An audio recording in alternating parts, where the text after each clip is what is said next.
Bismillahirrahmanirrahim. Assalamu alaikum. I am Dr. Ahmed Numan, and today in this lecture we will discuss about the titometric methods or titometric analysis. और in general term जो है हम discuss करेंगे कि titrations क्या होती हैं, टाइटोमेट्रिक analysis क्या होता है, इसकी टाइप्स क्या हैं और इनको किस तरह से परफॉर्म किया जाता है। सबसे पहले हम डिफ़ाइन करेंगे कि टाइट्रेशन क्या होती है या टाइट्रीमेट्रिक मेथड्स क्या होते हैं। सो टाइट्रीमेट्री की कोई भी ऐसा मेथड जिसके अंदर हम वॉल्यूम की मेजरमेंट को एज अ सिग्नल लेते हैं किसी भी एनालाइट को एनालाइज करने के लिए या डिटेक्ट करने के लिए, तो ऐसे मेथड को हम कहते हैं टाइट्रीमेट्री। सो जो भी मेथड हम यूज़ कर रहे हैं मोस्टली जिसके अंदर हम वॉल्यूम ले रहे हैं, वॉल्यूम की जो मेजरमेंट है वो हमारे पास एक्चुअली इंडिकेशन है किसी भी एनालाइट को मेजर करने के लिए, तो इसमें इस तरह के जो मेथड होते हैं उनको हम टाइट्रीमेट्रिक मेथड कहते हैं। सो ओवरऑल जो टाइट्रीमेट्रिक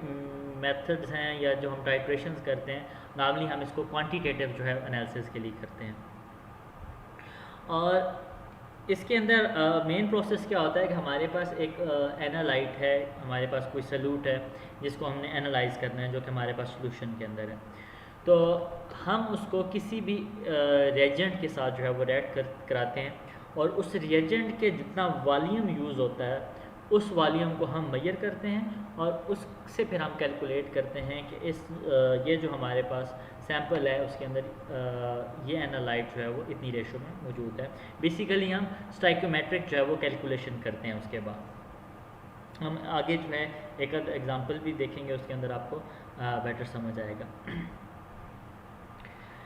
अब टाइट्रेशन जो है, ये टाइट्रीमेट्रिक मेथड्स हमने पहले डिस्कस किया कि मोस्टली यहाँ पे जो है वॉल्यूम जो है वो एज अ सिग्नल होता है, लेकिन अब जो रिसेंट इसके अंदर एडवांसेस हैं उसके अंदर काफ़ी सारे मेथड हैं जिसके अंदर अदर सिग्नल भी यूज़ होते हैं। उनको हम कहते तो टाइट्रीमेट्रिक मेथड्स हैं, लेकिन वो एडवांस टाइप हैं या अभी डिफरेंट टाइप्स हैं। जो बेसिक टाइप है जिसकी बेस पे हम टाइट्रीमेट्रिक मेथड्स जो है वो का नाम भी दिया गया है, वो मोस्टली है वॉल्यूमेट्रिक टाइट्रेशन, जिसके अंदर हम किसी भी सोल्यूशन को जो है उसका वॉल्यूम मेजर करते हैं किसी भी एनालाइट को एनालाइज करने के लिए। सो फॉर एग्जांपल हमारे पास एक एनालाइट मौजूद है, एक सोल्यूट मौजूद है एक सैम्पल के अंदर, और हमने उसको एनालाइज करना है। तो depending on the nature of solute कि हमारे पास सोल्यूट किस तरह का है, हम उसके लिए एक स्पेसिफिक सॉल्वेंट जो है वो सजेस्ट करते हैं जिससे हम उसको टाइट्रेट करते हैं। और वो जो सॉल्वेंट हम यूज़ करते हैं वो हम यूज़ करते हैं नॉन कंसनट्रेशन का। For example 1 molar solution use कर लेंगे या 0.1 मोलर यूज़ करेंगे, कि हमें उसकी जो मोल्स के अंदर कंसनट्रेशन जो है वो पता होनी चाहिए, क्योंकि यहाँ पे जब हम कंपैरिजन करते हैं तो मोल टू मोल कंपैरिजन करते हैं कि स्टाइकोमेट्रिकली वो किस तरह से रिएक्ट करते हैं, क्योंकि जो भी केमिकल रिएक्शन होता है उसके अंदर मोस्टली रिएक्शन जो होते हैं वो एक किसी कंपाउंड, एक हमारे पास एलिमेंट है वो दूसरे के साथ रिएक्ट करता है, इसका एक मोल उसके एक मोल के साथ रिएक्ट करेगा या 2 मोल के साथ रिएक्ट करेगा। तो ये जैसे उनकी रेशो होती है स्टाइकोमेट्रिकली कांस्टेंट होती है। इसलिए जब हम एक केमिकल रिएक्शन करते हैं और उसका वॉल्यूम के थ्रू हमने उसको मेजर करना है, तो हम ये करते हैं कि जो हम एक एनालाइट को मेजर करने के लिए हम एक सोल्यूशन लेते हैं जिसकी नॉन कंसंट्रेशन होती है इन मोल्स, और उसको हम उसके अंदर ऐड करते हैं सोल्यूशन के अंदर जिसके अंदर एनालाइट मौजूद होता है। और फिर हम वो पॉइंट फाइंड करते हैं कि जब हमारे पास कितना हमने वो सोल्यूशन डाला है तो हमारे पास जो एनालाइट है वो सारा रिएक्ट कर गया। जब हमें वो पॉइंट मालूम हो जाता है कि जब सारा एनालाइट रिएक्ट कर जाता है, तो हम उसकी जो है वॉल्यूम मेजर करते हैं कि जी हमारे पास इस सैंपल के अंदर यह एनालाइट था और सारे को रिएक्ट कराने के लिए हमने इतना वॉल्यूम जो है वो यूज़ किया है। तो और वो क्योंकि हमारे पास नॉन कंसंट्रेशन होती है, तो हम फिर देखते हैं कि जो केमिकल इक्वेशन है, बैलेंस केमिकल इक्वेशन के एनालाइट को अगर हम उस स्पेसिफिक सब्सटेंस रिएक्ट करते हैं तो उनकी मोलर रेशो किस मोलर रेशो में रिएक्ट करते हैं, और उसके साथ फिर हम कैलकुलेट करते हैं कि अगर वो 1:1 रेशो हो, हमारे पास अगर एक जो हमारे पास सब्सटेंस है जिसे हम टाइट्रेट कर रहे हैं, अगर वो 1 मोलर हम यूज़ कर रहे हैं और उसका एक स्पेसिफिक वॉल्यूम है, तो वो बेसिकली डायरेक्टली प्रोपोर्शनल होगा उसकी कंसनट्रेशन के जो कि हमारे पास सोल्यूट है, तो उससे हम फिर कैलकुलेट करके एनालाइट को अपने मेजर कर लेते हैं। अच्छा, इसके अंदर जो टाइट्रेंट जो है, जो भी हम सोल्यूशन यूज़ करते हैं कि जिसका वॉल्यूम हमारे पास सिग्नल होता है, जो उसकी नॉन कंसनट्रेशन होता है, उसको जो है हम टाइट्रेंट कहते हैं। तो जो भी हम सोल्यूशन यूज़ करेंगे नॉन कंसनट्रेशन का और जिसका वॉल्यूम जो है हमारे सिग्नल यूज़ करेंगे, उसको हम टाइट्रेंट कहते हैं। डायग्रामेटिकली देखते हैं ताकि आपको जो है वो बेटर अंडरस्टैंडिंग हो कि ये टाइट्रेशन जो प्रोसेस है ये किस तरह से होता है। सो नॉर्मली आपके पास एक सैंपल है और वो आप जो बीकर है उसके अंदर या किसी भी वॉल्यूमेट्रिक फ्लास्क के अंदर आप उसका वॉल्यूम लेते हैं। फॉर एग्जांपल 10 ml ले लेंगे या 20 ml ले लेंगे। तो ये हमारे पास अननोन कंसनट्रेशन है, हमें नहीं पता कि उस सैंपल के अंदर जो हमारा एनालाइट है उसकी कंसनट्रेशन कितनी है, ये हमने फाइंड करनी है। ऊपर हमारे पास होती है ब्यूरेट, जिसके अंदर हम जिसको हम फिल करते हैं किसी भी सोल्यूशन के साथ ऑफ नॉन कंसनट्रेशन, और हम वो सोल्यूशन लेते हैं कि जिसका हमें पता होता है कि वो एनालाइट के साथ एक स्पेसिफिक मोल रेशो में, एक स्टोइचियोमेट्रिक रेशो में जो है वो रिएक्ट करती है। उसके बाद नेक्स्ट स्टेप में हम क्या करेंगे कि हमारे पास ये सेटअप आ गया जिसके अंदर हम ब्यूरेट है वो हमने फिल कर ली, और नीचे जो है हमने बीकर या जो मेजरिंग फ्लास्क है उसके अंदर हमने जो है वो सैंपल ले लिए जिसकी कंसनट्रेशन हमने फाइंड करनी है एनालाइट की। नेक्स्ट स्टेप हम क्या करेंगे कि हम उसके अंदर एक इंडिकेटर डालेंगे। अब इंडिकेटर क्या होता है, हमने फॉर एग्ज़ाम्पल हमारे पास एक सैंपल मौजूद है, उसके अंदर एनालाइट मौजूद है और हम उसको रिएक्ट करा रहे हैं एक नॉन कंसनट्रेशन के सॉल्वेंट से,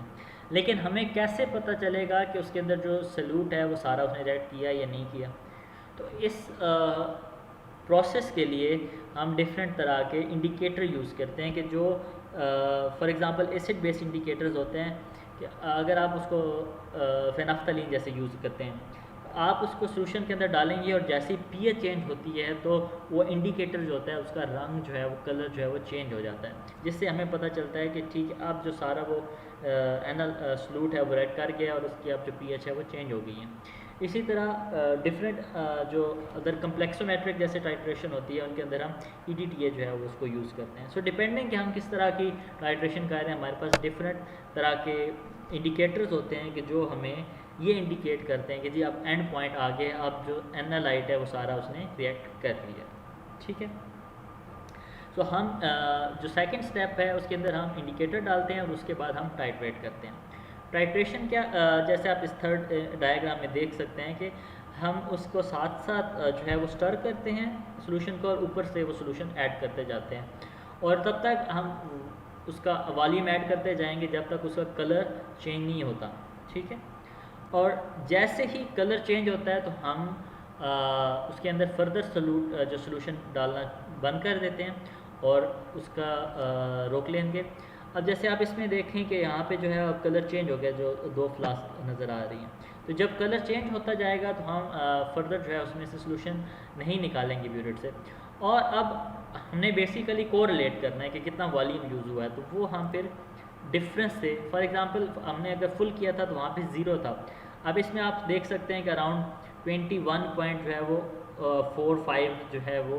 ml जो है वो यूज़ हो गया। तो ये वॉल्यूम जो है हम नोट कर लेंगे कि एनालाइट को मुकम्मल रिएक्ट कराने के लिए हमारा कितना जो है वो सोल्यूशन यूज़ हुआ है। उस सोल्यूशन की कंसंट्रेशन हमें पता होती है और फिर हम सिंपल फार्मूला से हम कैलकुलेट कर लेते हैं कि जो हमारे पास सल्यूट था, एनालाइट था, उसकी कंसंट्रेशन कितनी है। जो है हम कुछ टर्म्स जो है उनको डिस्कस करेंगे जो कि कॉमनली यूज़ होती हैं वॉल्यूमेट्रिक एनालिसिस में या टाइट्रीमेट्रिक एनालिसिस में। सबसे पहले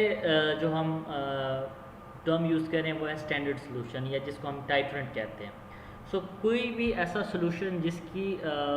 कंसंट्रेशन हमें नोन हो कि ये सॉल्यूशन जो है वो इस कंसंट्रेशन का है और इसकी कंसंट्रेशन विद टाइम चेंज नहीं हो रही, तो ऐसे सॉल्यूशन को हम कहते हैं स्टैंडर्ड सॉल्यूशन, या हम उसको कहते हैं स्टैंडर्ड टाइट्रेंट। और मोस्टली जो हमारे पास ब्यूरेट में हम जो है वो स्टैंडर्ड सॉल्यूशन लिया जाता है ऑफ नॉन कंसंट्रेशन,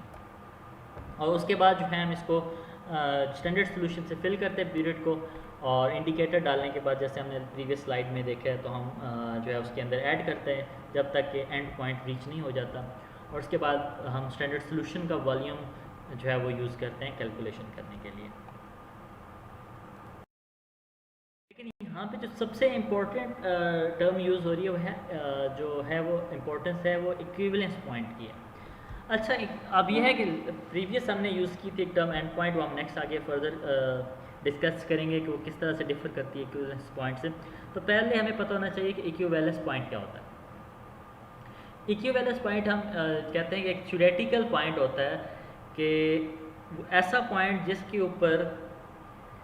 जो हम ऐड कर रहे हैं रिएजेंट या जो स्टैंडर्ड सोल्यूशन ऐड कर रहे हैं उस सोल्यूशन के अंदर जिसके अंदर एनालाइट मौजूद है, तो वो केमिकली इक्विवेलेंट हो जाए अमाउंट ऑफ एनालाइट के। या हम अगर सिंपल वर्ड्स में कहें कि इक्विवेलेंस पॉइंट वो पॉइंट होता है कि जिसके अंदर स्टाइक्योमेट्री अगर हम बात कर रहे हैं तो एक मोल अगर फॉर एग्जांपल उसका है एनालाइट को मौजूद है, तो एक मोल हम जो डाल रहे हैं सोल्यूशन का तो वो दोनों कंप्लीटली आपस में रिएक्ट कर जाते हैं। So equivalence point is that point where if we talk about stoichiometrically, तो स्टाइक्योमेट्रिकली एक जैसी अमाउंट ऑफ एनालाइट और टाइट्रेंट जो है आपस में रिएक्ट करते हैं। कि अगर हमारे पास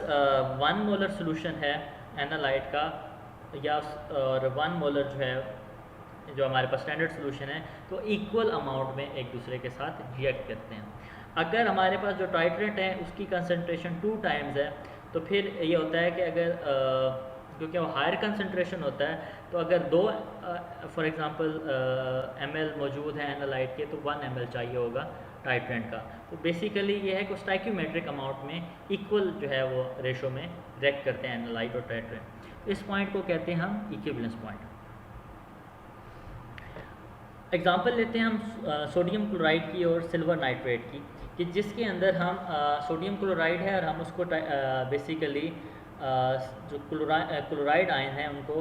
हम टाइट्रेट कर रहे हैं, जो कि सिल्वर के साथ रिएक्ट करके सिल्वर क्लोराइड बनाते हैं। तो सिल्वर नाइट्रेट हम लेते हैं ब्यूरेट के अंदर और सोडियम क्लोराइड हम लेते हैं नीचे बीकर के अंदर या वॉल्यूमेट्रिक फ्लास्क के अंदर। तो इक्विवेलेंट पॉइंट यहाँ पे वो होगा कि जब एक मोल सिल्वर का एक मोल क्लोराइड के साथ रिएक्ट करेगा, तो उस पॉइंट को हम कहते हैं कि यहाँ पे इक्विवेलेंस पॉइंट है कि जितने भी एनालाइट के आयंस थे वो इक्विवेलेंट रेशो से जो हमने सॉल्वेंट डाला था उसके साथ रिएक्ट कर गए हैं, और अब हमारे पास सोल्यूशन में फर्दर जो है वो एनालाइट के आयन मौजूद नहीं है। लेकिन जैसे मैंने कहा कि ये डिपेंड करता है कि उनके स्टाइक्योमेट्रिकली या बैलेंस अगर हम इक्वेशन देखें तो उनकी आपस में रेशो क्या है। तो यहाँ पे क्योंकि एक मोल सिल्वर का रिएक्ट करता है एक मोल ऑफ क्लोराइड के, तो हम यहाँ पे कहते हैं कि इक्विवेलेंस पॉइंट पे एक मोल जो सिल्वर है वो एक मोल ऑफ क्लोराइड आयन के साथ रिएक्ट करता है। लेकिन अगर हम बात करें सोडियम हाइड्रोक्साइड को हम टाइट्रेट कराते हैं सल्फ्यूरिक एसिड के साथ, तो यहाँ पे हमारे पास जो है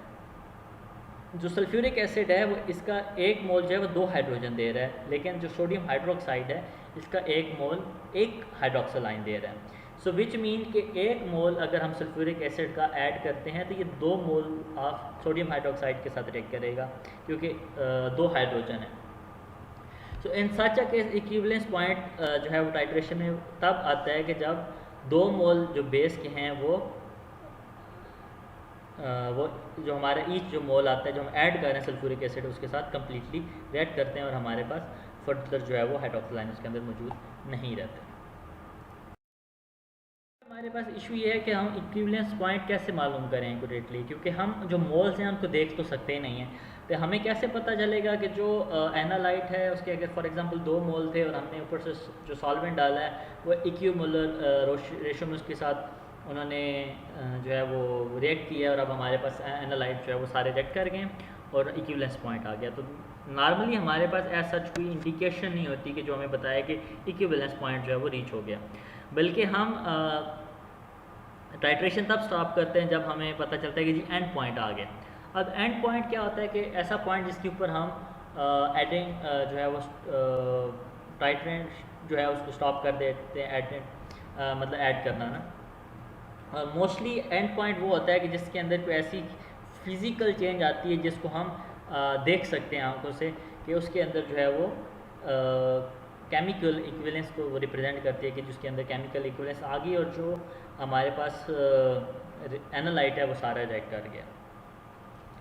तो बेसिकली जो हम इसके अंदर यूज़ करते हैं, मोस्टली हम ऐसे सब्सटेंसेस यूज़ करते हैं कि जो उस सॉल्यूशन का कलर चेंज कर देते हैं जब एनालाइट सारा जो है वो रिएक्ट कर जाता है।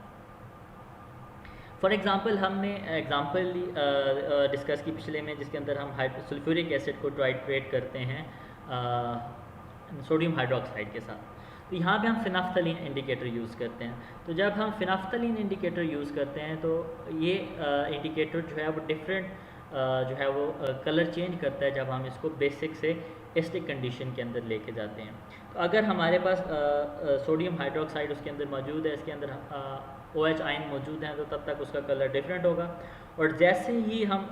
सल्फ्यूरिक एसिड डालते जा रहे हैं और जैसे ही सारे OH आयन्स जो हैं वो उसके अंदर से रिएक्ट कर जाते हैं सल्फ्यूरिक एसिड के साथ, जब OH नहीं जाते और उसकी फर्दर सल्फ्यूरिक एसिड हम डालेंगे तो वो एसिडिक हो जाएगा, तो कलर जो है वहाँ पे चेंज हो जाता है और हमें वहाँ से आइडिया हो जाता है कि जी अब क्योंकि कलर चेंज हो गया, इसके मतलब है कि जो हमारा एनालाइट है वो कम्प्लीटली रिएक्ट कर गया है टाइट्रेंट के साथ।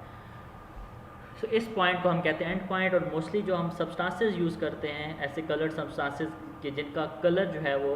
चेंज होता है और वो हमें एंड पॉइंट का बताते हैं, तो ऐसे सब्सटेंसेस को हम कहते हैं इंडिकेटर्स। प्रॉब्लम ये है कि जब हम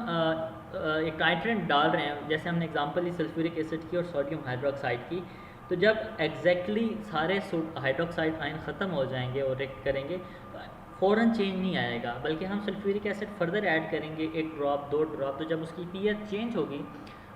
सॉल्यूशन की, वो बेसिक से एसिडिक में जाएगा तो कलर चेंज होएगा। तब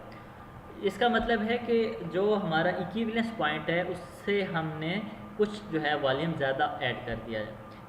सो नॉर्मली जब हम टाइट्रेशन करते हैं तो जो एंड पॉइंट होता है मोस्टली उसका जो वॉल्यूम होता है वो थोड़ा सा डिफ़र करता है इक्विवेलेंस पॉइंट के, और इसको हम कहते हैं टाइट्रेशन एरर, कि the difference in volume between equivalent point and the end point जो है हम इसको कहते हैं टाइट्रेशन एरर। और मोस्टली हम इसको इस इक्वेशन से शो करते हैं। सो जिसके अंदर जो VEP है that is actual volume of reagent है, कि जो हमें चाहिए टू रीच एंड पॉइंट, जो हम टाइट्रेशन से हमारे पास वॉल्यूम आ रहा है। और V इक्विवेलेंट जो है या जो वॉल्यूम एट इक्विवेलेंट पॉइंट है जो हमें चाहिए थ्योरेटिकली। सो जब हम एक टाइट्रेशन करते हैं तो पहले हम उसकी कैलकुलेशन ड्रॉ करते हैं, एक बैलेंस इक्वेशन। तो वहाँ से हम कैलकुलेट कर सकते हैं कि अगर हमारे पास ये कंसंट्रेशन है तो थ्योरेटिकली कितना वॉल्यूम हमें चाहिए, और एक्चुअल जब हम टाइट्रेशन करते हैं तो एंड पॉइंट के थ्रू हम एक वॉल्यूम कैलकुलेट करते हैं। तो जो डिफरेंस है दोनों का that is basically the titration error. अगर हम बात करें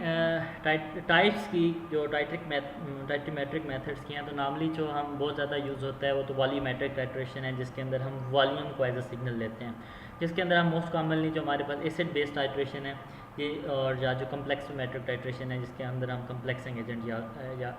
ऐड करते हैं एज इंडिकेटर्स। लेकिन इन जो क्लासिकल टेक्निक के अलावा डिफरेंट अदर टेक्निक्स भी हैं जो कि टाइट्रीमेट्रिक मेथड्स के अंदर स्टडी की जाती हैं। फॉर एग्जांपल उसके अंदर ग्रेविमेट्रिक टाइट्रेशन हैं। ग्रेविमेट्रिक टाइट्रेशन के अंदर क्या होता है कि हम टाइट्रेशन तो वैसे ही करते हैं जैसे हम वॉल्यूमेट्रिक में टाइट्रेशन में कर रहे हैं, लेकिन यहाँ पे हम वॉल्यूम मेजर नहीं करते, बल्कि हम एक ड्रॉपर है उसके अंदर हम सोल्यूशन लेते हैं जो कि हमारा टाइट्रेट है, और फिर हम टाइट्रेट करते हैं। जब एंड पॉइंट आ जाता है तो हम उसका वज़न करते हैं। तो टाइट्रेशन शुरू करने से पहले वज़न करते हैं और टाइट्रेशन ख़त्म होने के बाद वज़न करते हैं, और हम मास कैलकुलेट कर लेते हैं कि कितना मास है, और फिर उससे कैलकुलेट करते हैं।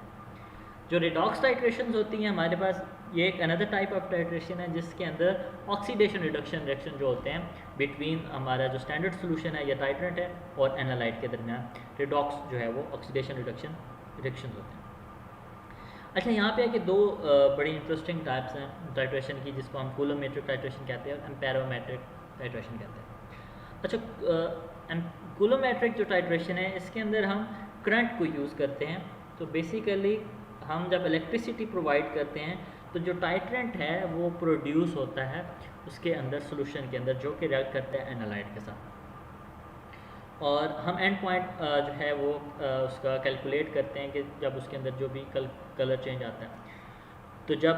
एंड पॉइंट वही होगा कि जब सारा एनालाइट उसके साथ रिएक्ट कर गया, तो करंट कितना यूज़ हुआ है,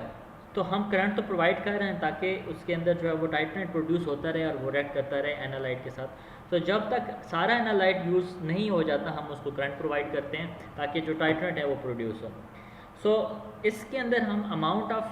जो है वो करंट जो है वो मेजर करते हैं जो हमने प्रोवाइड किया है उस एनालिसिस को कैरी करने के लिए, जो टाइट्रेंट को प्रोड्यूस करने के लिए, और वहाँ से जो है हम कैलकुलेट करते हैं कि जी अच्छा इतना अगर हमें करंट प्रोड्यूस किया है, अप्लाई किया, तो इसका मतलब है कि उसके अंदर इतनी अमाउंट में जो है हमारे पास टाइट्रेंट जो है वो प्रोड्यूस हुआ होगा जिसने एनालाइट के साथ ट्रैक किया। तो वहाँ से हम कैलकुलेट करते हैं कि अच्छा हमारे पास जो सैंपल है इसके अंदर इतना एनालाइट मौजूद है। लेकिन जो एम्पेरोमेट्रिक टाइट्रेशन होती है यहाँ भी हम करंट ही मेजर करते हैं, लेकिन यहाँ पे डिफरेंस इस तरह से होता है कि हम जब टाइट्रेशन करते हैं और एनालाइट जो है वो रिएक्ट करता है जो टाइट्रेंट के साथ, जो स्टैंडर्ड सोल्यूशन के साथ, तो उसके अंदर जो करंट प्रोड्यूस होता है उसको हम मेजर करते हैं, उसको हम कैलकुलेट करते हैं for the calculating the amount of the analyte.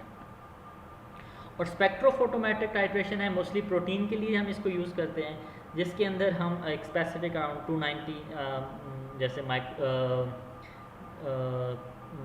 उस पर क्या कहते हैं नैनोमीटर पे जो है हम इसकी लैम्डा मैक्स है, तो वहाँ पे हम उसकी एब्जॉर्प्शन चेक करते हैं। और वहाँ पे जब प्रोटोनेशन होती है तो उसके अंदर जो है मोस्टली जो क्रोमोफोर्स होते हैं वो कलर अब्जॉर्ब करते हैं, तो जो चेंज इन द अब्जॉर्प्शन है वो हम उसकी जो लाइट अब्जॉर्प्शन है उसको स्टडी करते हैं, और इस तरह की जो टाइट्रेशन होती हैं उनको हम स्पेक्ट्रोफोटोमेट्रिक टाइट्रेशन कहते हैं। तो ये हैं कुछ जो है हमारी जो बेसिक टाइप्स हैं वॉल्यूमेट्रिक टाइट्रेशन के अलावा, जिनके अंदर हम वॉल्यूम के अलावा